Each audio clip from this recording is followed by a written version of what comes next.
Hi, இன்றைக்கி என்ன lunch மெனுன்னு பார்க்கலாமா? இன்றைக்கி வந்து சண்டே. ஸோ புரட்டாசி மாதம் நிறைய பேர் நான்வெஜ் சாப்பிட மாட்டீங்க. எங்கள் அம்மா வீட்லேயும் சாப்பிட மாட்டோம். ஸோ அதனால் நாங்கள் வந்து என்ன பண்ணோம்னா வெளியே வாங்கிட்டோம். எங்கள் மாமியார் வீட்டில் வந்து நான்வெஜ்லாம் சாப்பிடுவாங்க.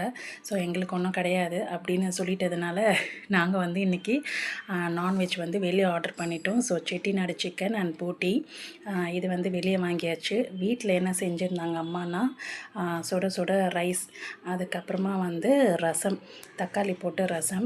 ஸோ இது எல்லாமே அம்மாவோட ப்ரிப்பரேஷன். கடையில் வாங்கினது வந்து செட்டிநாடு சிக்கன் அண்டு போட்டி. அதுக்கப்புறம் பீர்க்கங்காய் போட்டு கூட்டு வச்சுருந்தாங்க. ஸோ எனக்கு வந்து போட்டி பிடிக்காது ரொம்ப.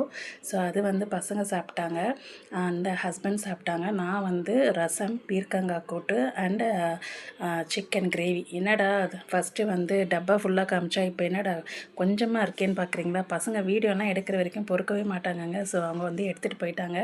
ஸோ எனக்கு வந்து ஒரே ஒரு பீஸ் வச்சுருந்தாங்க. ஸோ அதை வந்து நான் வச்சுக்கிட்டு இருக்கேன். ஸோ என்னோடய லன்ச் மெனு வந்து இன்றைக்கி இது தான். உங்களுக்கு இது பிடிச்சிருந்ததுன்னா லைக் பண்ணுங்கள், ஷேர் பண்ணுங்கள், சப்ஸ்கிரைப் பண்ணுங்கள்.